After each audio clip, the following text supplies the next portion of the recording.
దేవుని నామానికి మహిమ కలుగును గాక. Hallelujah, hallelujah, hallelujah. Praise the Lord, praise the Lord. దేవుని స్తోత్రం కలుగును గాక. హల్లెలూయా, హల్లెలూయా. 10వ తారీఖు మే మాసం 2024వ సంవత్సరాన్ని బట్టి దేవుని యొక్క నామానికి మహిమ ఘనత ప్రభావాలు చెల్లిస్తూ ఉంటున్నాను. బెథెస్దా కువైట్ మినిస్ట్రీస్ ద్వారా ఈ యొక్క ఆరోహణపు తర్వాతి మరి ఆదివారంలో, దాని ముందు శుక్రవారము దేవుని యొక్క మాటలు మనము వింటున్నాము. స్థానికంగా వాక్యం వింటున్నటువంటి సంఘమును బట్టి మరి దూరం నుంచి ఆయా ప్రాంతాల నుంచి వాక్యాన్ని విరుచు బలపరచబడచ్చు. ఇతరులకు కూడా ఈ వర్తమానాన్ని మీరు షేర్ చేస్తున్న విధానాన్ని బట్టి స్థానిక సంఘములకు దూరతీరంలో ఉన్న మీ అందరికీ కూడా ప్రభువైనటువంటి యేసుక్రీస్తు శుభనామాన వందనాలు తెలియజేస్తూ ఉంటున్నాను. ఒక వాక్యం చదువుకున్న తర్వాత ప్రార్థన చేసుకొని దేవుని యొక్క మాటలు వినడానికి పరిశుద్ధాత్మ దేవుని యొక్క సహాయతను తీసుకుందాం. ప్రభునందు ప్రియులైన లూకా శుభవార్త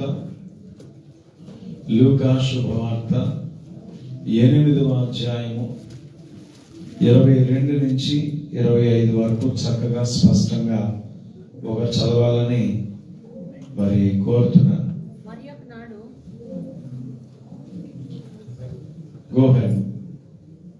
మరి ఒకనాడు ఆయన తన శిష్యులతో కూడా ఒక దోణి ఎక్కి సరస్సు అద్దరికి పోదామని వారితో చెప్పగా, వారు ఆ దోణిని త్రోసి బయలుదేరిరి. వారు వెళ్ళుచుండగా ఆయన నిద్రించెను. అంతలో గాలివాన సరస్సు మీదకి వచ్చి దోణి నీళ్లతో నిండినందున వారు అపాయకరమైన స్థితిలో ఉండిరి. గనుక ఆయన ఎద్దుకు వచ్చి, ప్రభువా ప్రభువా, నశించిపోవచ్చున్నామని చెప్పి ఆయనను లేపిరి. ఆయన లేచి గాలిని నీటి పొంగులు గద్దింపగానే అవి అణిగి నిమ్మలమాయెను. అప్పుడు ఆయన, మీ విశ్వాసం ఎక్కడా అని వారితో అనెను.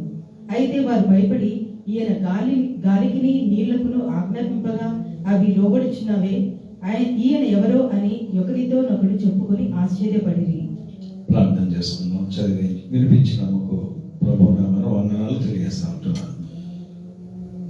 ప్రేమ కలిగిన తండ్రి, దయ కలిగినటువంటి రాజా, మీ యొక్క ఘనమైన శ్రేష్టమైన మహోన్నతమైన నామాన్ని బట్టి లెక్కలేని స్తోత్రాలు స్తుతులు చెల్లిస్తుంటున్నాను. 10వ తారీఖు మే మాసము 2024వ సంవత్సరాన్ని బట్టి మీ పాదాలకు లెక్కలేని స్తోత్రాలు స్తుతులు చెల్లిస్తుంటున్నాను. మళ్ళా సంపూర్ణ సంతోషము కలిగిన మీ సన్నిధిని మాకు అనుగ్రహించిన విధానాన్ని బట్టి లెక్కలేని స్తోత్రాలు స్తుతులు చెల్లిస్తుంటున్నాను. అనేక మందికి లేని భాగ్యం మేము కలిగి ఉన్నాం. సజీవులే కదా నీ నామమును స్తుతించెదరని మీ లేఖనము సెలవేయబడుతోంది. ఈ సమయాన్ని వాక్యం వింటున్నటువంటి స్థానిక సంఘమును బట్టి దూరం నుంచి ఆయా ప్రాంతాల నుంచి వాక్యాన్ని వింటున్నటువంటి ప్రతి బిడ్డల్ని కూడా మీ రక్త ప్రోక్షణకు తీసుకొస్తుంటున్నాను. ఎవరు ఏ కొదువులతో, ఏ కొరతలతో, ఇరుకులతో, ఇక్కట్లతో, వాంఛలతో మీ సన్నిధిని కూర్చుని ఉన్నారో, మీ వాక్యమును వింటున్నారో, వారిని జ్ఞాపకం చేసుకొని స్థిరపరచమని, బలపరచమని మా ప్రభువును రక్షకుడైన యేసు నామమున అడిగి, వాక్యమైన దేవ ప్రతి హృదయంలోనూ చూచుకొని వెళ్ళండి. అక్కడి ఉన్న చీకటిని, నిరాశను, నిస్పృహను, నిస్సంతోషమును, నిస్సహాయతను తీసివేసి సమాధానము, సంతోషము, మీ అందరి పరిపూర్ణమైన విశ్వాసము, నమ్మక బిడ్డలకు దయచేయమని, విశ్వాసములకు కావలసినటువంటి విశ్వాస జీవితానికి కావలసినటువంటి బలమును అందించమని యేసు నామమున మిక్కిలి వినయంగా ప్రార్థిస్తున్నాం తండ్రి. ఆమేన్. ప్రభునందు ప్రియులారా, మరి ఒకసారి ప్రభు నామమున మీ అందరికీ కూడా నేను వందనాలు తెలియజేస్తా ఉంటున్నాను. ఈ యొక్క శ్రేష్టమైనటువంటి సమయంలో దేవుని యొక్క మాటలను మనం వింటున్నాము. ఈ సమయం మందు లూకా శుభవార్త 8వ అధ్యాయము 22 నుంచి 25 దాదాపుగా మరి మనము ఒక 4 వచన భాగాలను మనం చదువుకొని ఉన్నాం. ఈ వచన భాగాన్ని మనం చూస్తుంటున్నప్పుడు మరి ఒకనాడు ఆయన అనబడినటువంటి యేసు ప్రభువు వారు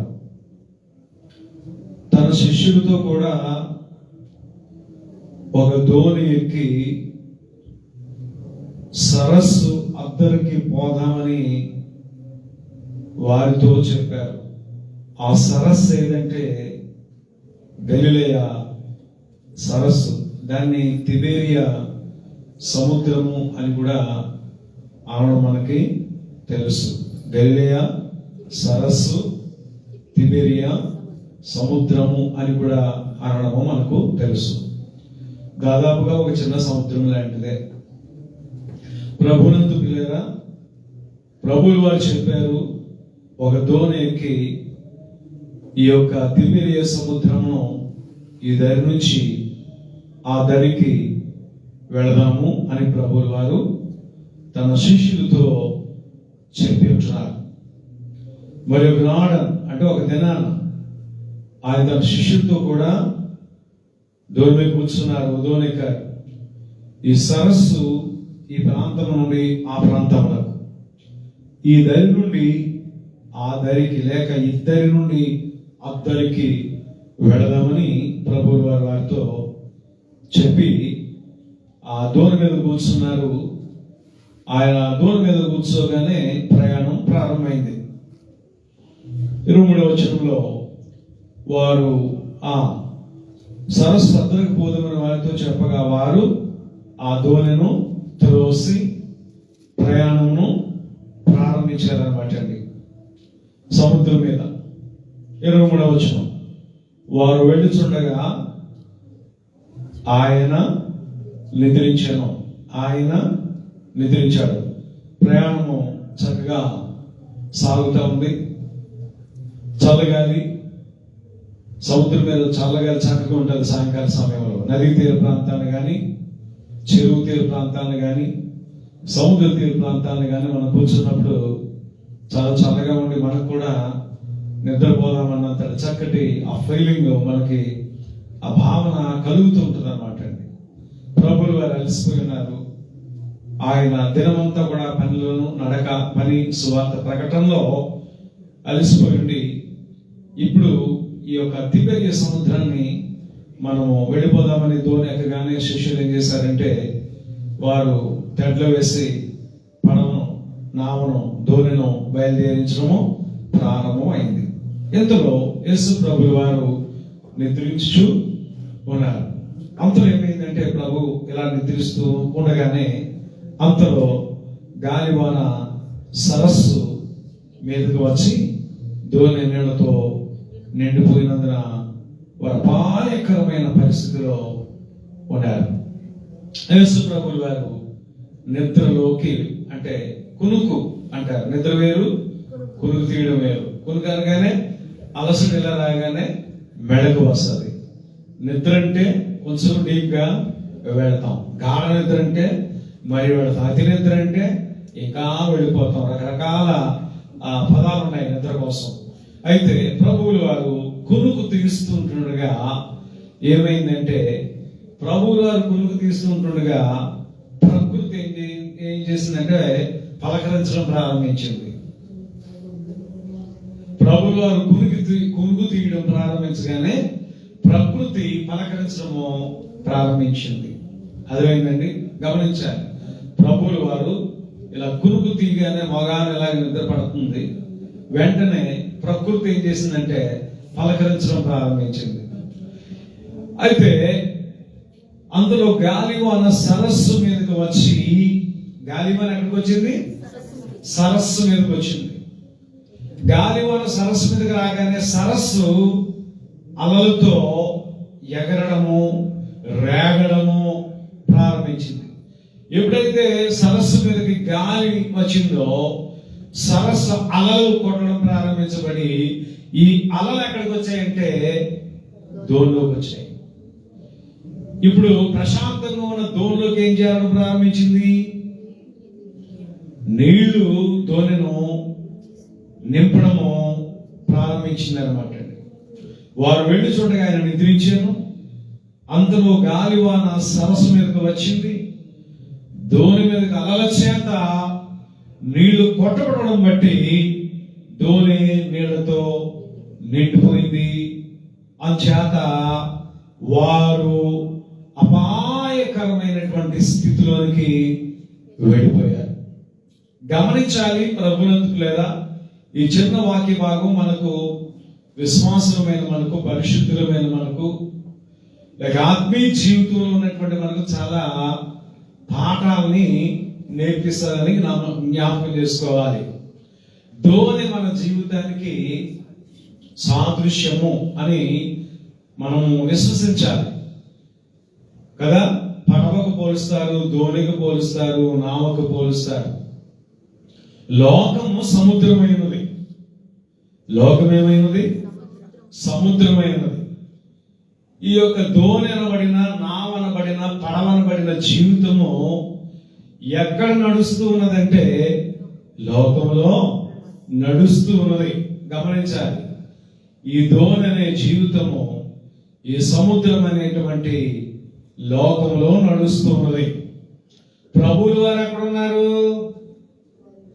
దోణి అంటే కదా, మీ దేహము దేవుని ఆలయం. దేవుడు అందులో నివసిస్తున్నాడని మీరు ఎరుగుదురు కదా అని దేవుని యొక్క వాక్యము సెలవివ్వబడతా ఉన్నది.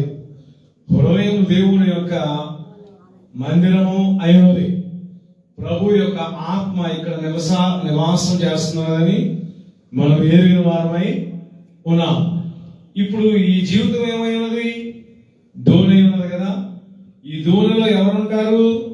ఆత్మ దేవుడు ఉంటాడు కదా. నరుని హృదయంలోని ఆత్మ యెహోవా పెట్టిన దీపము అని మనకు తెలుసు. ఈ యొక్క శరీరము ఒక దోణికు సాదృశ్యం, ఒక పడవకు సాదృశ్యం, ఒక నావకు సాదృశ్యం. ఈ దోణి ఎక్కడ నడుస్తున్నదంటే లోకం అనే సముద్రంలో ప్రయాణము చేస్తున్నది. అయితే లోకం అనే సముద్రంలో ప్రయాణం చేస్తున్నటువంటి ఈ దోణి అనబడిన శరీరంలో హృదయం ఒకటి ఉన్నది. ఈ హృదయంలో ఎవరు ఉంటారంటే ఆత్మ దేవుడు ఉంటాడు. ఆత్మ దేవుడు. నరుని హృదయంలోని ఆత్మ యెహోవా పెట్టిన దీపము అన్నాడు. వెలుగు దేవునికి సాదృశ్యము, దీపము కూడా దేవునికి సాదృశ్యము అయి ఉంటున్నది. ఈ యొక్క హృదయంలో దేవుడు నివాసం ఉంటున్నాడని పరిశుద్ధులమైన మనమందరం కూడా జ్ఞాపకము చేసుకోవాలి. ఈ హృదయంలో ఎవరుంటున్నారు? దేవుడు కొలువై ఉన్నాడు. దేవుడు నివాసం చేస్తున్నాడు. దేవుడు నివసిస్తే ప్రదేశం ఏదంటే లోకం అనుకుంటాం. లోకం కాదు, కానీ దేవుడు నివసించే ప్రదేశం ఏదంటే మానవ హృదయం. హృదయమే నీ ఆలయము క్రీస్తు అని చిన్నప్పటి నుంచి కూడా మనం పాటలు విన్నటువంటి వాళ్ళం. పౌలు భక్తుడు కూడా కొరింథీయులకు రాస్తూ చెప్తాడు, మీ హృదయము దేవుని ఆలయమని, మీ దేహము దేవుని ఆలయమని ఆయన చెప్పగా రాయగా పరిశుద్ధాత్ముడు అనేక సార్లు మనతో చదివించాడు. దైవజనులు బోధించినప్పుడు కూడా మనం విని ఉన్నాం. ప్రభునందు పిల్లరా, ఈ వాక్య భాగాన్ని వింటున్నటువంటి మనము దోణై ఉన్నామని, లోకమనే సముద్రంలో నడుస్తున్నాం లేక జీవిస్తున్నామని, ఈ హృదయంలో ఆత్మ దేవుడు ఉన్నాడని వింటూ ఉంటున్నాం. అయితే ఇదే సమయంలో ప్రభునందు పిల్లరా, లోపల దేవుని మనం నిద్రపుచ్చామనుకో, అప్పుడు ఏమవుతుందంటే లోకము సముద్రం కదండి, గాలి వస్తుందట. మన పూర్వీకులు పెద్దలు అనేవారు, గాలి చేస్తలేంటరా నీకు, గాలి ఏమన్నా పట్టుకుందేంటరా, గాలి ఏమన్నా పట్టుకుందేంటే అని అనేవారు. గాలి పట్టుకోవడం ఏంటి చెప్పండి? పీల్చుకునే గాలి వేరు కదా, పట్టుకునే గాలి వేరు. గాలిలో రకరకాల గాలి ఉన్నాయి. మంచి గాలి ఉంది, చెడు గాలి ఉంది, పీల్చుకునే గాలి ఉన్నది. చెడు గాలి పీల్చుకుంటామా, మంచి గాలి పీల్చుకుంటామా? మంచి గాలి వచ్చినప్పుడు ఏం చేస్తాం? అబ్బా అని పీల్చుకుంటాం. చెడు గాలి వస్తే అబ్బా అని ఏం చేస్తామండి? మొక్కు మూసుకుంటాం. అయితే చెడు గాలిని ప్రక్కన పెట్టేస్తే మంచి గాలి అనేది మనం పీల్చుకోవాలి బతకాలంటే. లేనట్లయితే మరణం తథ్యం. అయితే ప్రభునందు ప్రియులారా, గాలి పట్టుకుందా అని అడుగుతారు. దేనికి సాదృశ్యం అంటే, దురాత్మను, అపవిత్రాత్మను దేనికి పోల్చేవారంటే గాలికి పోల్చేవారు కదండి. ఇప్పుడు ఈ యొక్క ఆత్మ దేవుణ్ణి గాని మనము సంతోష పెట్టకుండా, ఆత్మ దేవుణ్ణి మనము ఉజ్జీవపరచకుండా, ఆత్మ దేవుణ్ణి మనము ఆధ్యాత్మికంగా రగిలించకుండా, అగ్ని రాసేయకుండా నిద్రపోతూ మనం ఉన్నామనుకోండి, శారీరకంగా భౌతికంగా మనం నిద్రపోతూ ఉంటే లోపల ఆత్మ కూడా ఏమవుతుంది అంటే నిద్రావస్థలో ఉంటది. ఆత్మీయ పరిస్థితి ఎప్పుడైతే కొనుగుతూ ఉంటుందో, 5 కన్యకులు ఏం చేస్తున్నారంటే దీపాలు కొద్దిగా తగ్గించుకొని స్పేర్ ఆయిల్ కూడా దగ్గర పెట్టుకొని మళ్ళా వాళ్ళకి కావలసినంత పడుకున్నారు. పెండ్లి కుమారుడు వస్తాడట, ఏ సమయాన్ని వస్తాడో తెలియదు. పెండ్లి విందు వారు చెప్పి ఉంటున్నారు పెద్దలు. పెండ్లి కుమారుడు రాగానే ఒక కేక వేయబడడం జరుగుతుంది. అప్పుడు మీ దీపాలను మళ్ళా ముట్టించుకొని సిద్ధపడిపోయి మీరు రావాలి, సిద్ధపడి అని చెప్పడం జరిగింది. ఆలస్యం అవుతుంది కొంచెం పెండ్లి కుమారుడు రావడం అని చెప్పి వారికి వర్తమానం వచ్చింది. సరే, పెండ్లి కుమారుడు రావడం ఆలస్యం అవుతుంది కనుక కాసేపు కొనుక్కుదాం. ఏమనుకున్నారండి? కాసేపు కొనుక్కుదాం. ట్రైన్ ఎక్కాం, బస్ ఎక్కాం, ఫ్లైట్ ఎక్కాం. ఏమనుకుంటాం మనం? రావాలి, వెళ్ళాల్సినటువంటిది 5 గంటల జర్నీ అంట, 4 గంటల జర్నీ అంట. ఏం చేస్తామండి చెప్పండి? సర్దుకొని సామాను అటు ఇటు జాగ్రత్తగా కాళ్ళు చేతులు ఆటల మీద వేసుకొని ఆవిడ పట్టుకోకుండా కొనుక్కడము ఆరంభిస్తామా లేదా అండి? చెప్పండి. బాగా కొనుక్కామనుకోండి ఏమవుతుంది? ఎవడో కూడా ఎట్టుకుని వెళ్ళిపోతాడు కదా. ఆ కొనుక్కడం ఎలా ఉంటుందంటే మనకి సడైనప్పుడల్లా కళ్ళు తెరిచి చూసామా లేదండి? అలసట అయినప్పుడల్లా కదా, సామాన్ మీద ఉన్న కాళ్ళు చేతులు సరిగ్గా ఉన్నాయా లేదా అన్ని చూసుకొని ప్రయాణాన్ని కొనసాగిస్తా ఉంటుంటాం. ఈ యొక్క కన్యకులు ఏం చేశారంటే 10 మంది కూడా పడుకుందామంటే పడుకుందాం అనుకున్నారు. ఎందుకంటే పెండ్లి కుమారుడు ఆలస్యం కనుక రాక పడుకుందాం అని అనుకున్నారు. 5 అయితే కొనుక్కుతున్నారు, మరొక 5 అయితే అర్థమైందా గాఢ నిద్రలోకి వెళ్ళారు. ఏం చేశారండి? 5 అయితే కునుకుపాటు అవస్థలో ఉన్నారు. కొనగడం అంటే అదే అంటున్నాను, ఏదైనా శబ్దం అవగానే తక్కువ అటు చూస్తున్నారు అనమాట. అది కొనగడం. అయితే ప్రభునందు గాఢ నిద్ర ఏంటంటే ఇక కాళ్ళు చేతులు బాగా చాపుకొని పడుకోవడం అనమాట అండి. అర్థమైందా? సరే, పెండు కుమారుడు వస్తున్నాడు అన్న శబ్దం వినగానే కునుకునోళ్ళు టక్కుమని లేచారు. చిమ్మినీళ్ళు గబాల్ని మేట తిప్పగానే వెలుగయింది. అలాగే చూస్తున్నారు. అమ్మ నా మొక్క ఎలా ఉందంటే ఆయమ్మ మొక్క ఎలా ఉందంటే 5 చెప్పుకున్నారు. బాగుంది, పక్క ఎలా తుడుచుకో, అలా తుడుచుకో, కళ్ళు తుడుచుకో, బాగా తుడుచుకో, చెంగు బాగా వేసుకో, ఆ వడ్డానం గడ్డానం అంతా బాగా సర్దుకో. ఇక 5 బాగా చెప్పుకున్నారు. వీళ్ళు 5 బాగా పుసులు పెట్టేస్తున్నాయి కళ్ళు. ఏం జరుగుతుంది ఇక్కడ అంటే పెండ్లి కుమారుడు వచ్చాడంట. వెలిగించబోతున్నారు. ఏంటి? దీపాలు. వెలిగించిన కళ్ళు ఏం లేదు. ఉంటే కదా ఏమన్నా వెలుగుతాయి, ఏం లేదు. నూనె అయిపోయింది. ఇక్కడ చాలా గొప్పవాళ్ళు. అర్థమైందా? ఇతరుల మీద ఆధారపడి బ్యాచ్ అని పెట్టండి. కొంత నూనె ఉంటే ఒప్పిస్తామా అని వెళ్తున్నారు. అడగండి, కొంత నూనె ఉంటే బయలుదేరేటప్పుడు వాళ్ళు ఎందుకు స్పేర్ ఆయిల్ పట్టుకుంటున్నారో చూసారు. వాళ్ళు చెప్పారు కూడా, పొరపాటున in case it is any happening మనకు కావాలి కదా అని చెప్పారు. అప్పుడు చెప్పారు వాళ్ళు, మీరు కూడా తెచ్చుకోండి అని. ఓవర్ ఎక్స్పెక్టేషన్ సరిపోతులే అని.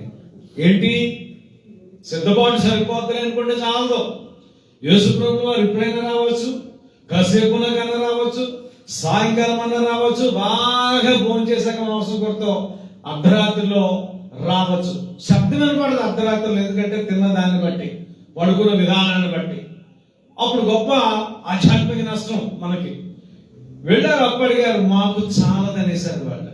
మీకును మాకును చాలదు. మీరు పోయి వర్తకుల దగ్గర కొనుక్కోండి. వాళ్ళు ఎప్పుడు రావాలి, ఎప్పుడు వర్తకుల దగ్గరికి వెళ్ళాలి, మళ్ళీ ఎప్పుడు సిద్ధపడి రావాలి? పాపం అలాగే వెళ్ళారు. అప్పుడు వచ్చింది చురుకుతాను, అప్పుడు వచ్చిందండి చాలా చురుకుతాను, వెళ్ళారు. ఈ లోపల ఇక్కడ ఏం జరిగిందంటే జరగాల్సినటువంటి కార్యక్రమం అంతా జరిగింది. పెండు కుమారుడు వచ్చాడు, బిడబిడ లోపలికి వెళ్ళాడు, బిడబిడ ఆ సిద్ధపడినటువంటి వాళ్ళందరూ కూడా వచ్చేసేయండి అన్నారు. తలుపు మూసివేయబడుట జరిగిపోయింది. రక్షించబడినటువంటి వారు దేవునితో ఉండటానికి వెళ్ళడానికి రక్షణ ప్రణాళిక అంతా కూడా నెరవేర్చబడిపోయింది. అయితే వీళ్ళు వెళ్ళారు, మళ్ళా సిద్ధపడి మళ్ళా దీపాలు వెలిగించుకొని వచ్చి తలుపు కడుతున్నారు. అయ్యా తలుపు తీయండి, మా దీపాలు వెలుగుతున్నాయి, మా నడుములు కట్టుకున్నాము, మా యొక్క తైలం కూడా చమురు కూడా బాగుంది అంటున్నారు.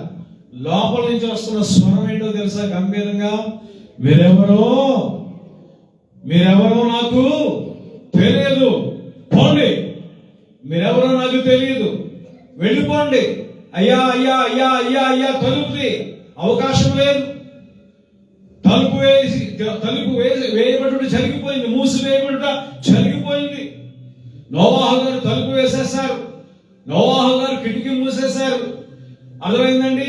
కాళ్ళ దాకా వస్తే ఇంతే లోపేమో అనుకున్నారు వర్షం, మోకాళ్ళ దాకా వస్తే ఇంతే వర్షమో అనుకున్నారు, మొల దాకా వస్తే ఇంతే అనుకున్నారు, గుండెల దాకా వస్తే ఆగిపోతుంది అమ్మయ్య అనుకున్నారు, పేకలోకి వచ్చింది ఈ ఆగిపోతేమో అనుకున్నారు, నోటి దాకా వచ్చింది, తాగాల మింగాల అర్థం కావట్లేదు నీరు. ఇప్పుడు నాసికారంధ్రంలో స్థాయికి వచ్చేసింది, నాసికారంధ్రాల దాకా వచ్చింది, ఊపిరి ఆడట్లేదు, మింగడం ప్రారంభించారు, గాలి ఆడట్లేదు, ఇక కళ్ళు కూడా కనపడట్లేదు. వారిని మించి పర్వతాలే మునిగిపోయాయని పరిశుద్ధ గ్రంథంలో రాయబడితేని, పర్వతాలే మునిగిపోయాయని పరిశుద్ధ గ్రంథంలో రాయబడితే మనుషుడు 5 అడుగులు 6 అడుగులు 7 అడుగులు ఏమాత్రం అండి? పర్వతాలే మునిగిపోతే మనం ఒక లెక్క. అప్పుడు అంటున్నారట ఏమని? నో వాహు, నో నో లేదిక. ఇదే రక్షణ దినము, ఇదే అనుకూల సమయం. సమయం ఉన్నప్పుడు వాక్యం ప్రకటించినప్పుడు 120 సంవత్సరాలు ఒకడైనా వాక్యం విన్నాడా? ఒకడైనా దేవుని ఎదుగు వచ్చాడా? ఒకడైనా దేవుని దాసులు చెప్పినట్టు విన్నాడా? వాళ్ళ ప్రవర్తన మార్చుకున్నారా? మార్చుకోలేదు, పశ్చాత్తాపడలేదు, పాపాలు విడవలేదు, పెళ్లి చేసుకుంటున్నారు, ఇల్లు కట్టుకుంటున్నారు, వ్యాపారాలన్నీ చేస్తున్నారు. నోవాహు చెబుతున్నాడు, ప్రభు చెప్పాడయ్యా బ్రహ్మాండమైన వర్షం వస్తుందట, భీకరమైన వర్షం వస్తుందట, సమస్త నరజాతిని భూమి మీద ఉన్నటువంటి వారిని దేవుడు నాశనం చేస్తానని చెప్తున్నాడు. ఏ ప్రాణకోటిని విడువనని దేవుడు చెప్తున్నాడు. చాలా పెద్దవాడు కట్టిస్తున్నాడు. మన ఊరందరికీ సరిపోద్ది, ప్రజలందరికీ సరిపోద్ది, రండయ్యా వాడలోనికి వచ్చి ఇదిగో దేవుడు సిద్ధం చేసిన ఆహారం తినండి, వెచ్చగా ఉండండి, హాయిగా ఉండండి అని చెప్పడం జరిగింది. కానీ సువార్తను వారు ఏం చేయలేదంటే, చెప్పండి, సువార్తను ఏం చేయలేదు? వాళ్ళు నమ్మలేదు, సువార్తను నమ్మలేదు. నమ్ముట నీ వలనైతే నమ్మాలి, విశ్వసింపని ఎడల సువార్తను. ఎవరు విశ్వాసమందు వారు స్థిరులుగా ఉంటారు, లేక రక్షించబడుట అనేది జరుగుతుంది. వాక్యం ప్రకటిస్తున్నప్పుడు మనం వినాలి. ఎప్పుడైతే వాక్యం ప్రకటిస్తున్నప్పుడు మనం వింటామో విశ్వాసము కలుగుతుంది. వాక్యం వినడమును బట్టే విశ్వాసము కలుగుతుంది. విశ్వాసం కలుగుటను బట్టే రక్షింపబడతాం. అప్పుడు సమస్త దోషములు పాపములు విడిచిపెట్టి బాప్తిస్మమును పొందుతాము, ప్రభు కొరకు జీవిస్తాము, ప్రభు బిడ్డలుగా ఉంటాము. ఎంత నష్టము నోవాహు కాలంలో సమస్త ప్రాణకోటి కూడా నష్టపోయింది, ఆ 8 మంది కుటుంబీకులు తప్ప. ఎంత నష్టము! 5 కన్యకలతో మరి ఒక 5 కన్యకలు కూడా బాగానే సిద్ధపడ్డారు. అన్ని విషయాల్లో మేము కూడా నడుస్తూ ఉన్నామన్నారు, అన్ని విషయాల్లో మీ వలె మేము కూడా సిద్ధపడుతూ ఉన్నామన్నారు, అన్ని విషయాల్లో మీ వలె మేము కూడా చేస్తూ ఉన్నాము అన్నారు. కానీ పరిపూర్ణమైన సిద్ధపాటు అయితే వారి జీవితాలలో కనబడలేదు. ఆత్మీయమైనటువంటి మనకు వారి జీవితాలలో లేదు. ఆత్మీయమైనటువంటి సిద్ధపాటు లేదు. విశ్వాసము పట్ల, రక్షణ పట్ల, నమ్మిక పట్ల, పవిత్ర జీవితం పట్ల మెడకవ లేదు, భయం లేదు. జీవిస్తున్నామంటే జీవిస్తూ ఉన్నాం, అందరూ నడుస్తున్నట్లు మనము నడుస్తున్నాం అన్నటువంటి విధానం ఉన్నది, కానీ వారిలో భయం లేదు. భయం లేని కారణం చేత వారు చేరవలసినటువంటి స్థలానికి వారు చేరలేకపోయారు.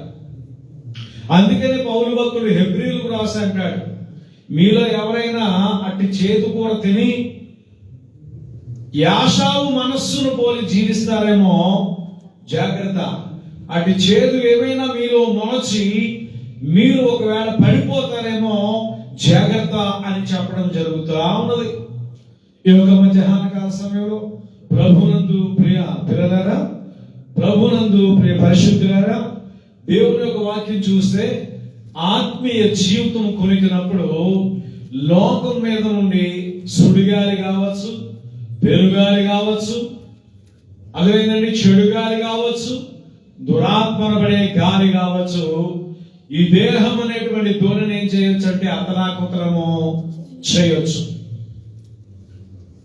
మన చిన్ని జీవితాలని సునామీలు సృష్టించవచ్చు. మన చిన్న జీవితంలో ఆ టార్నడాల్ని తీసుకురావచ్చు, ఆ హరికేన్లను తీసుకుని రావచ్చు. ఈ చిన్న దోణి మీదకి ఎలాంటి అనారోగ్య సమస్యలైనా, ప్రమాదాలైనా, ఇరుకులైనా, ఇబ్బందులైనా, ఇక్కట్లైనా తీసుకురావచ్చు. ఎందుకనగా మన ఆధ్యాత్మిక జీవితం ఏమవుతుందంటే నిద్రాణ స్థితిలో ఉన్నది. నిద్రపోతున్నటువంటి ఆత్మీయ జీవితము, నిద్రపోతూ ఉన్నటువంటి పవిత్ర జీవితము, పరిశుద్ధ జీవితము, నిద్రపోతున్నటువంటి విశ్వాసి బ్రతుకు ఏమవుతుందంటే అంచెలంచెలుగా పాడైపోవడం జరుగుతుంది. అంటే ఆత్మీయ స్థితి ఏమైపోతుందంటే కునుగుతూ ఉన్నది. ఆత్మీయ జీవితం ఏమవుతుందంటే నిద్రపోతూ ఉన్నది. ఆత్మీయ జీవితం ఎప్పుడైతే కునుకుబాటులోకి వెళ్ళిందో ప్రభునందు పిల్లరా, దేవునికి మనం ఏమవుతాము? దూరం అవుతా ఉంటాం. ఎప్పుడైతే దేవునికి దూరం అయ్యామో లోకానికి మనం ఏమవుతామంటే దగ్గర అవుతా ఉంటాం. అంటే అపాయానికి దగ్గర అవుతా ఉంటాం, ఉపాయానికి దూరం అవుతా ఉంటాం, సహాయానికి దూరం అవుతా ఉంటాం, అపకారానికి దగ్గర అవుతా ఉంటాం. చాలా జాగ్రత్తగా వినాలి వాక్యాన్ని. యేసు ప్రభువు వారు ఆ కొనకడం ప్రారంభించగానే సరస్సు మీదకి, తిబెరియా సముద్రం మీదకి ఏమొచ్చిందో తెలుసా అండి? గొప్ప తుఫాను రావడమో అక్కడ చూడొచ్చు. ఈ తుఫాను రావగానే అలలు లేవడం ప్రారంభించాయి. అక్కడ ఈ యొక్క సముద్రం మీద ఎప్పుడైతే అలలు లేచి పడుతూ ఉన్నాయో విస్తారంగా, ఆ యొక్క దోణిలోకి నీరు చేరడం ప్రారంభించింది. నీరు చేరడంతో ఆ దోణి ఏమవుతుందంటే మునగడము ప్రారంభమవుతూ ఉన్నది. విశ్వాస జీవితము ఆ దోణి లాంటిది. విశ్వాస జీవితము ఆ దోణి లాంటిది. ఎప్పుడైతే ప్రభువు లేడో, ఎప్పుడైతే ఆత్మదేవుడు కురుగుతున్నాడో, లేక మన ఆత్మీయ స్థితి కురుగుతూ ఉన్నదో, మన పరిశుద్ధ జీవితం మెల్లమెల్లగా మన నుంచి తొట్టిల్లిపోతూ ఉన్నదో, పవిత్ర జీవితంలో నుంచి, సంఘ వ్యవస్థలో నుంచి, సహవాసంలో నుండి, పరిశుద్ధ కార్యాల నుంచి మనం దూరంగా వెళ్ళిపోతూ ఉంటామో, దేవుని కార్యాల్లోంచి దూరంగా వెళ్ళిపోతుంటామో, ఈ దోణి మునగడం ప్రారంభిస్తూ ఉన్నది. దేవుని కొరకు ఎంత బాగా జీవిస్తుంటే ఆ దోణి ఆ మహాసముద్రం మీద హాయిగా నడుస్తూ ఉంటుంటుంది. ఎప్పుడైతే దేవుని కొరకు మనం జీవించడమో, అవును బలహీనపడుతూ ఉంటామో, దేవునికి దూరం అవుతూ ఉంటామో, ఏమి జరుగుతుందంటే ఈ దోణి మునగడం ప్రారంభము అవుతూ ఉంటది. గమనించాలి. దోణి మునుగుతున్నది, గాలి కొట్టబడుతూ ఉన్నది, విశాలమైన అలలు లేపబడుతూ ఉన్నాయి. అలా లేచినప్పుడల్లా నీరు దోణిలోకి వస్తా ఉన్నది. ఆ చిన్న దోణి మునిగిపోవడం ప్రారంభిస్తూ ఉన్నది. అందున్నటువంటి శిష్యులందరికీ అపాయకరమైన పరిస్థితి వచ్చి అపాయకరమైన పరిస్థితులకు వెళ్ళిపోయారు. అపాయకరమైన పరిస్థితి వారిని ముంచేస్తుంది. ఎంతగా ముంచిందంటే వారు చనిపోతామనేటువంటి ఒక గొప్ప తీర్మానానికి వారు వచ్చేయడము జరిగిపోయి ఉన్నది. ఇప్పుడు వారికి ఒక్కటే ఒక సోర్సెస్ ఉన్నది. ఆ సోర్సెస్ ఏంటంటే తమ ముందున్నటువంటి ప్రభువుని, అర్థమైందండి, లేపాలి. ఏం చేయాలండి? ప్రభువుని లేపాలి. ఇప్పుడు ప్రభువు లేచి ఏం చేయాలి చెప్పండి? ఇప్పుడు ప్రభువు లేచి వారి ఉద్దేశం ఏం చేయాలి? సముద్రం మీద ఆయన నిలబడి దోణి నిలబట్టుకుని లేపాలి. ఏమో వాళ్ళు అలా ఉందేమో. ఇప్పుడు ఏం చేయాలండి? దోణి ఇప్పుడు అరచేతితో పైకి లేపాలని ఏం చేయాలి? ఏం కాదు, నేను ఉన్నాను కదా, చేతిలో మీరు ఉన్నారయ్యా, వాక్యం ఉంది కదా, నా చేతి మీద నిన్ను చెరుకొని ఉన్నాను, తల్లి వచ్చినా తండ్రి వచ్చినా నేను మరణం మాట జ్ఞాపకం వచ్చిందేమో. పాత నిబంధన వాళ్ళకి, కొత్త నిబంధన తొలి రోజుల్లో ఉన్నారు కదా, మనం కానీ ఆయన యేసులు ఎత్తే ఏదైనా మనకు సాయం చేస్తారేమో అని ఒకరికొకరు చెప్పుకొని వాళ్ళు మాట్లాడితే తెలుసా చెప్పండి? కనుక ఆయన ఎదుగు వచ్చి ప్రభువా నశించిపోతున్నామని చెప్పి ఆయనను లేపురి. ఏం చెప్తున్నారు? ప్రభువా నశించిపోతున్నామని ఏం చేశారు? ఆయన్ని లేపిరి. వీళ్ళందరూ ఎవరు? అబ్బా, వీళ్ళందరూ ఎవరండి చెప్పండి? అయ్యారు మీరు చెప్పండి, మీరు కరెక్ట్ చెప్తారు. మీరే డానీ గారు. వీళ్ళెవరు? వీళ్ళెవరు? రకరకాలుగా చెప్పారు మీరు. గజేతగాళ్ళు ఎవరండి? వీళ్ళు గజేతగాళ్ళే కదా, అర్థమైందండి? ఈ గజేతగాళ్ళు ఏమని అడుగుతున్నారో తెలుసా ప్రభువుని? ఆయనకి ఈత రాదు. యేసుప్రభు వారికి ఈత రాదని చిన్నప్పటి నుంచి కార్పెంటర్ వరకు చేశాడు ఆయన. నాలెడ్జ్ ఉపయోగించండి. వీళ్ళు గజేతగాళ్ళు, చేపలు పట్టిన వాళ్ళు, వలలు వేసిన వాళ్ళు, ఈ దాని నుంచి ఆ దానికి పెద్ద దూరం ఉండదు, ఈదినోళ్ళు. అర్థమైందండి? అది దేవుని వాక్యం చెప్పింది సామెతల గ్రంథంలో. అర్థమైందా? ఒక్క మాట చదువుదాం. మొదటి అధ్యాయం, సామెతల గ్రంథం మొదటి అధ్యాయము ఆఖరి వచనాలు చదువుదాం. ఎలా ఉంటుందో పరిస్థితులు. ఆగండి. ప్రభునందు ప్రియులారా, చూడండి 23 నుంచి చదవండి మొదటి అధ్యాయం, లేదా 22 నుంచి చదవండి. ఎట్లనగా జ్ఞానము లేని వారులారా మీరెన్నాళ్ళు జ్ఞానం లేని వారుగా ఉండకూడదు. అపహాసకులారా మీరెన్నాళ్ళు అపహాస్యం చేయించు ఆనందితులు. బుద్ధిహీనులారా మీరెన్నాళ్ళు జ్ఞానమును అసహించుకుందరు. నా గద్దెంపు వినుదిరుడి, ఆలకించుడి. నా ఆత్మను మీ మీద కుమ్మరించుదును, నా ఉపదేశమును మీకు తెలిపెదను. నేను పిలువగా మీరు వినకపోతే, నా చేయి చాపగా ఎవరును లక్ష్య పెట్టకపోయి, నేను చెప్పిన మాట ఏమీ మీరు వెనక త్రోసివేసుదురి. నేను గద్దెంపగా లోబడకపోతురి. కాబట్టి మీకు అపాయం కలిగినప్పుడు నేను నవ్వేదను, మీకు భయం వచ్చినప్పుడు నేను అపహాస్యం చేసేదను. భయము మీ మీదకి తుఫాను వలె వచ్చినప్పుడు, సుడిగాలి వచ్చినట్లు మీకు అపాయం కలిగినప్పుడు, మీకు కష్టమును దుఃఖమును ప్రార్థించినప్పుడు నేను అపహాస్యం చేసేదను. అప్పుడు వారు నన్ను గురించి మొరపెట్టెదరు గాని నేను ప్రత్యుత్తరం ఇయ్యకుందును. నన్ను శ్రద్ధగా వెతికెదరు గాని వారికి నేను కనబడకుందును. జ్ఞానము వారికి అసహ్యమాయను. యెహోవా యందు భయభక్తులు కలిగి ఉండటం వారికి ఇష్టం లేకపోయాను. నా ఆలోచన వినలేకపోయేది. నా గద్దింపును వారు కేవలము తృణీకరించారు. కాబట్టి వారు తమ ప్రవర్తన కలిగిన ఫలము అనుభవించేదరు.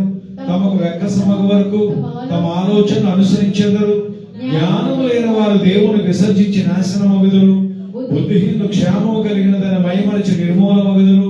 నా ఉపదేశమును అంగీకరించేవాడు సురక్షితంగా నివసించును. వాడు కీడు వచ్చునన్న భయం లేక నెమ్మదిగా ఉండను. 26వ వచనం ప్రాముఖ్యంగా చూస్తే, కాబట్టి మీకు అపాయం కలిగినప్పుడు నేను నవ్వేదను, మీకు భయం వచ్చినప్పుడు నేను అభాస్యం చేశాను, చూసారా, నవ్వుతాను, అభాస్యం చేస్తాను అంటున్నాడు దేవుడు. ఎప్పుడు ఎప్పుడు ఎప్పుడో తెలుసా, మనం అప్పుడు దేవుని దగ్గరికి వెళ్ళినప్పుడు కదా. జీవితంలో చాలా మటుకు మన ఇష్టానుసారంగా జీవించి కష్టం అప్పుడు, నష్టం అప్పుడు, వ్యాధి అప్పుడు, మరణం అప్పుడు మాత్రమే దేవుడి దగ్గరికి వెళ్ళి వెతుకున్నప్పుడు అంటే దేవుడు ఏం చేస్తాడో తెలుసా, మీకు బహు కష్టం వచ్చినప్పుడు, బహు వేదన వచ్చినప్పుడు అపహాస్యం చేస్తానని జాగ్రత్త, నవ్వుతాను జాగ్రత్త అంటున్నాడు. ఈ మాటను ఎందుకు పరిశుద్ధాత్మ దేవుడు మన వినికిడిలో జ్ఞాపకం చేస్తూ ఉన్నాడంటే, వీరు చూస్తే గజేతగాళ్ళే అన్నారు కదా జీవితాల్లో చాలా సార్లు. ఈ గజేతగాళ్ళు ఇప్పుడు కార్పెంటర్ దగ్గరికి వెళ్ళి అంటున్నారు కదా, ప్రభువా ప్రభువా మేము ఏమంటున్నారండి, నశించి పోచున్నామని చెప్పి ఆయనను లేవారు. బహుశా వారు అలాగనుకున్నారేమో, కానీ ప్రభునందుకు లేరా, వారు అనుకున్నట్లుగా సహాయం చేసేవాడు కాదు, కానీ వారు అనుకునని రీతిలో సహాయం చేసేవాడు. చెప్పండి, ప్రభుని స్తుతిద్దాం. వారు తలంచినట్లుగా కాదు. మన జీవితాలు అన్ని లాగే చెయ్యంటాం, ఒక డిజైన్ ఇచ్చి దేవునికి ఆర్కిటెక్ట్ లాగా. మన ప్రార్థన ఎలా ఉంటుందండి, ఒక ఆర్కిటెక్ట్ లాగా గీసి అలాగే కట్టాలంటాడు కదా తాపి మేస్త్రితో. ఇలాగ వెళ్ళకూడదు, అలాగే వెళ్ళకూడదు, నేను ఎలా గీసింది అలాగే వెళ్ళాలని. మన ప్రార్థన కూడా అంతే సుమి. నేను ప్రార్థన చేస్తాను సుమి, ఏది తక్కువ రాకూడదు, వెళుతున్నప్పుడు నీ యొక్క అదమైన కాపుదలు ఉండాలి, అడిగింది అల్లా ఇస్తా ఉండాలి. నాకు సంతోషం అన్నప్పుడు సంతోషం ఇయ్యి కదా, ఆనందం అన్నప్పుడు ఆనందం ఇయ్యి, దుఃఖం నష్టం అలాంటివి మాత్రం ఎప్పుడు దర్జారనివ్వకుండా చెయ్యి. ఆపదలు రానివ్వకు, కష్టాలు రానివ్వకు, ఎప్పుడు కూడా నేను హాయిగా ఉండేలాగా నాకు చెయ్యి అని ఇలాగే ప్రార్థన చేసి అలాగే చెయ్యి అంటాం. దేవుడు నవ్వుకుంటాడు. దేవుడు ఏం చేస్తాడు, నవ్వుకుంటాడు. నవ్వుకొని ఏం చేస్తాడంటే, ఇంకా బాగా నేర్చుకో కుమార్తె, ఇంకా బాగా నేర్చుకో కుమార్తె అంటాడు. ఈ ప్రార్థన కొట్టివేయబడలేదు, కానీ ప్రార్థన శైలి నేర్చుకో, ప్రార్థన విధానాన్ని నేర్చుకో, ప్రార్థనలు ఏమడగాలో నేర్చుకో అని దేవుడు చెప్తాడు. అడిగినవన్నీ మరి అడగకూడదు, అలాగా అడగకూడదు అంటే అడగకూడదు, అలాగే అడగకూడదు. నీ ఇష్టం ఏంటో, నీ చిత్తం ఏంటో అది నెరవేర్చు నా జీవితంలో అన్న. మనం ఎప్పుడు చేయలేదు, ఊరికనే ఇప్పుడు అలాగే అంటున్నారు. కానీ మీరు మనం ప్రార్థించినప్పుడు నీ చిత్తమే జరగాలి. నువ్వు ప్రార్థించినప్పుడు నీ యొక్క ఉద్దేశమే, నీ ప్రణాళికే జరగాలి ప్రభు అని అడగాలి. మనం ప్రణాళిక చిటి చెయ్యి ప్రభు అంటున్నాం దేవుణ్ణి. మనం ఆలోచన చెప్తున్నాం దేవునికి, ఎలా చేస్తే బాగుంటుందేమో యేసు, అలా నడిస్తే బాగుంటుందేమో యేసు అంటున్నాం. అది ప్రార్థన కాదు. ప్రార్థన అనగా ఏంటంటే, ఆయన ఉద్దేశం ఏదో, ఆయన చిత్తం ఏదో, ప్రణాళిక ఏదో నెరవేర్చబడేదే ప్రార్థన. అడుగుడు ఇవ్వబడాలి, వెదగుడు దొరకకుండా తట్టుడు తీయబడిన మాటను బేస్ చేసుకొని మనం అడగడానికి అంత ఇంతే కాదండి, ఎలా పడితే అలా అడిగేస్తున్నామండి. ప్రార్థన అనేది దేవుడితో మాట్లాడటం అనేది. రాజాది రాజు అయినటువంటి ప్రభువులు ప్రభు అయినటువంటి ఆయన దగ్గరికి వెళ్ళినప్పుడు మనం ఎంత జాగ్రత్తగా అడగాలి. వాళ్ళు వెళ్ళి ఇప్పుడు అడుగుతున్నారు, ప్రభువా ప్రభువా నశించిపోతున్నామని చెప్పి ఆయన లేపారు. ఆయన లేచి గాలిని నీటిని పొంగును గర్భింపగానే అవి అణగి నిమ్మళమాయే. లాజరు బయటకు రా, గాలి ఆగు, తుఫాను నిమ్మడించు, వర్షము ఆగు అనగానే ఏమైందో తెలుసా అండి, సర్వ సృష్టికర్త అయినటువంటి వారి యొక్క మాటకు అవి లోబడి, సృష్టి యావత్తు లోబడి ఆగిపోయాయి. ఆగిపోగానే జరుగుతున్నదేంటో తెలుసా, ప్రభునందుకున్నారా? అప్పుడు ఆయన చెప్తున్నాడు, మీ విశ్వాసం ఎక్కడా అని వారితో అనను. అయితే అంతవరకు భయపడలేదు. ఆయన చూసి భయపడి వారు ఈయన గాలికి నీ నీడకు ఆజ్ఞాపింపగానే అవి లోబడుచున్నవే. ఈయన ఎవరో అని ఒకరితో ఒకడు చెప్పుకొని ఆశ్చర్యపడ్డారు. అంతవరకు వడ్రంగి వాడైనటువంటి యోసేపు కుమారుడు మరియు కుమారుడే కదా, యూదా గోత్రీయుడే కదా, ఇశ్రాయేలీయుడే కదా, మనవాడే, మన మధ్యనే ఉన్నాడు అనుకున్నారు. ఇప్పుడు మాత్రం వారి యొక్క విధానం మారింది, ఆలోచన మారింది. ఈయన ఎవరో అడగడం ప్రారంభించారు. ఒకసారి ప్రభువు వారు అడిగారు 12 మందిని కూర్చోబెట్టి, నేను ఎవరన్నా అనుకుంటున్నారు అన్నప్పుడు పేతురు భక్తుడు చెప్పాడు కదా, నీవు జీవము గల దేవుని యొక్క కుమారుడవు. ఎక్కడికి వచ్చాం? దేవుని యొక్క సన్నిధికి, జీవము గల దేవుని యొక్క సన్నిధికి వచ్చాం. హల్లెలూయా. నమ్మకం ఉంచడం వల్ల ఏం జరుగుతుందో తెలుసా? సామెతలు 29:25 భయపడుట వలన మనుష్యులకు ఉరి వచ్చును, యెహోవా యందు నమ్మిక ఉంచువాడు సురక్షితంగా ఉండనని దేవుని యొక్క వాక్యం సెలవుపడుతుంది. ఎట్టి భయాలు సహోదరి సహోదరుడు నీలో ఉన్నాయో విడిచిపెట్టు. నీ హృదయంలో దేవుని యొక్క ఆత్మను నివసింపనివ్వు. పరిశుద్ధాత్మను నీ యొక్క హృదయంలో నివసింపనివ్వు. నీ యొక్క హృదయమును దేవులకు ఆలయముగా మారడానికి నీవు ఆయన యొక్క బిడ్డగా రూపాంతరం చెందు. ప్రభువా, నాలోనికి రండి. నాలో ఉన్న భయాలు, నా జీవితంలో బ్రతుకులో ఉన్న భయాలు, కుటుంబంలో ఉన్న భయాలు తీసివేయండి ప్రభువా. ఈ దోనబడిన శరీరమును, ఈ భౌతిక ప్రయాణం లోకములో జరుగుతుండగా నీకు దూరంగా ఉండి, నేను మనసు దూరంగా ఉన్నప్పుడు ఇలాంటి ఆపదలు ఎన్నో, ప్రమాదాలు ఎన్నో వచ్చి నా జీవితం మునిగిపోవచ్చేమో అంటున్నాడు. కీర్తనలు 37:5 నీవు ఆయన నమ్ముకొనుము, ఆయన నీ కార్యం నెరవేర్చునంటున్నాడు. సామెతల గ్రంథం 28:25 అంటున్నాడు, యెహోవా యందు నమ్మకం ఉంచువాడు వర్ధిల్లేవాడుగా ఉంటాడు. యెహోవా యందు నమ్మకం ఉంచే స్త్రీ నమ్మకమైన వర్ధిల్లే స్త్రీగా ఉంటుందని దేవుని యొక్క వాక్యం సెలవుపడుతుంది. కీర్తనలు 115:9 అంటున్నాడు, నమ్ముకొనండి యెహోవాను, నమ్ముకొనండి యెహోవాను నమ్ముకొనుడి, ఆయన వారికి సహాయము, వారికి కేడము అంటున్నాడు. యెషయా గ్రంథం 30:15 మీరు ఊరకుండి నమ్ముకొనుట వలన మీకు బలము కలుగును. అంతటి తిబెరియా సముద్రంలో తుఫాన్లో వారు కేవలం యేసు మీద ఆనుకున్నారు. ప్రభా మేము నశించిపోతున్నామని ప్రార్థించినప్పుడు దయగలిగిన స్వామి, దయగలిగిన తండ్రి వారి ప్రార్థన విన్నాడు, వారి మరణం విన్నాడు, వారి విజ్ఞాపన ఆక్రందన చూచాడు, లేచాడు. గాలిని, తుఫాను, వర్షాన్ని గద్దింపగానే అవి ఆగిపోయి నిమ్మడత దయచేయబడడం జరిగింది. వారి బ్రతుకుల్లోకి సమాధానం, శాంతి వచ్చింది. ప్రియ సహోదరి సహోదరుడా, ఎట్టి పరిస్థితుల్లో నీవు ఉన్నావో, ఎట్టి పరిస్థితుల్లో నీవు వాక్యాలు వింటున్నావో, ఎలాంటి పరిస్థితులైనా, ఇరుకులైన, ఇబ్బందులైనా నువ్వు భయపడాల్సిన అవసరం లేదు. నీ గృహంలో ప్రభు ఉంటే, నీ హృదయంలో ప్రభు ఉంటే చాలు. ప్రార్థన చేయి, ప్రార్థన చేయి, ప్రార్థన చేయి, ప్రార్థన చేయి. విశ్వాసంతో ప్రభువుని అడుగు. నీ దగ్గరకు వచ్చే ప్రతి విధమైన శ్రమను, శోధనను, ఇరుకును, ఇక్కడిని, కష్టాన్ని, దుఃఖాన్ని, సమస్యను కూడా గద్దించి నీకు నెమ్మది కలుగు చేస్తాడు. హల్లెలూయా. యెషయా 57:13 నన్ను నమ్ముకుని వారు దేశమును స్వతంత్రించుకొందరు. నన్ను నమ్ముకునే వారు దేశమును స్వతంత్రించుకొందరు. ఇంకా ప్రభువు నమ్ముకునే వారు మంచి మంచి ఆహార పదార్థములను కూడా భుజిస్తారు. కీర్తన 44 అబద్ధములతో తిరుగు వారినైనా లక్ష్య పెట్టగా యెహోవాను నమ్ముకునే వాడు ధన్యుడు. అబద్ధాలతో తిరగొద్దంటే లోకంతో తిరగొద్దు, యెహోవాతో తిరుగుదాం. మన జీవితాలకు ధన్యత దొరుకుతుంది. ఆఖరిగా ఇర్మీయా 17:7 యెహోవాను నమ్ముకునే వాడు ధన్యుడు, యెహోవా వానికి ఆశ్రయముగా ఉండను. హల్లెలూయా. యెహోవాను నమ్ముకునే వారు ధన్యులు. యెహోవా వారికి ఎలా మారిపోతాడంటే ఆశ్రయముగా మారిపోతాడు. రండి, తల ఉంచుదాం, కళ్ళు మూసుకుందాం. నమ్మకము ఉంచుట వలన ప్రభువు మీద, నమ్ముకొనుట వలన ఆదరణ, ఆధారము, ఆశ్రయము మనకు దొరుకుతాయి. ప్రియ సహోదరి సహోదరుడా, భూమి ఆకాశములకు మధ్య వేలాడుతున్న కలువరి శిలువలో ఉన్నటువంటి క్రీస్తుని చూడు. నువ్వే స్థితిలో ఉన్నా సరే ఆయన తన రక్తధారణ చెందగలిగి పవిత్రపరచి, పరిశుద్ధపరచి నేను తన బిడ్డగా చేసుకొని ఆ సమాధానం, ఆ శాంతిని ఇవ్వడానికి ఇష్టపడుతున్నాడు. ప్రయాసపడి భారం మోస్తున్న సమస్తమైన వాళ్ళారా, నా ఎదుగు రండి, నేను మీకు విశ్రాంతిని కలుగు చేశానని దేవుని యొక్క వాక్యము 11:28 మత్తయి సెలవుపడింది. ఆయన వైపు చూద్దాం. వారు ఆయన తోటి చూడగా వారి ముఖంలో ఎన్నడను లజ్జింపకపోయినని దేవుని యొక్క వాక్యం సెలవుపడుతుంది. స్థానికంగా వాక్యం వింటున్న ప్రియ సహోదరి సహోదరులారా, దూర ప్రాంతాల నుంచి వాక్యం వింటున్న ప్రియ సహోదరి సహోదరులారా, యేసు వైపు చూద్దాం, యేసు వైపు చూద్దాం, యేసు వైపే చూద్దాం. ప్రార్థన.